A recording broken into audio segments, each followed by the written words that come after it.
இன்னைக்கு நேற்று இல்லை, எப்போ திமுக ஆட்சிக்கு வந்தாலும் அப்பெல்லாம் காவல்துறையை கஸ்டமைஸ் பண்ணுறது, திமுக காரன் பொதுமக்களோட நிலங்களை பிடுங்கிறது, மண்ணு மலைன்னு கொள்ளையடிக்கிறது, பெண்களுக்கு பாதுகாப்பில்லாத நிலையை உண்டாக்குறது, கட்ட பஞ்சாயத்து அராஜகம்னு ரவுடிகள் ராஜ்யம் கொடி கட்டி பறக்கும்.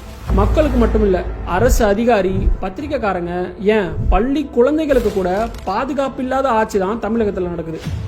எல்லாம் தெரிஞ்சும் எதுவுமே தெரியாத மாதிரி இருக்கிற முதல்வரோ துதிப்பாடுற அமைச்சர்களோட ரிப்போர்ட்டை நம்பி 200 தொகுதியில ஜெயிக்க போறோம்னு கனவு உலகத்துல வாழ்றாரு. ஏற்கனவே உங்களுடன் ஸ்டாலின் ஒண்ணுமில்லாம போயாச்சு, நலம் காக்கும் ஸ்டாலின் என்னாச்சுன்னே தெரியல. இப்ப உங்கள் கனவை சொல்லுங்கள்னு ஆரம்பிச்ச திட்டமும் கண்ணுக்கே தெரியாம போயாச்சு. வெறும் விளம்பரம் பண்ணா மக்களை ஏமாத்திடலாம்னு நினைக்கிற இந்த அரசு இப்ப கூட ஊராட்சிகள்ல 2ஆம் கட்ட அண்ணா மறுமலர்ச்சி திட்டம் செயல்படுத்தப்படும்னு 5 வருஷமா கிட்டத்தட்ட 6000 கோடி ஒதுக்குனதோட முடிஞ்ச வேலைக்கு விளம்பரம் பண்ண மட்டும்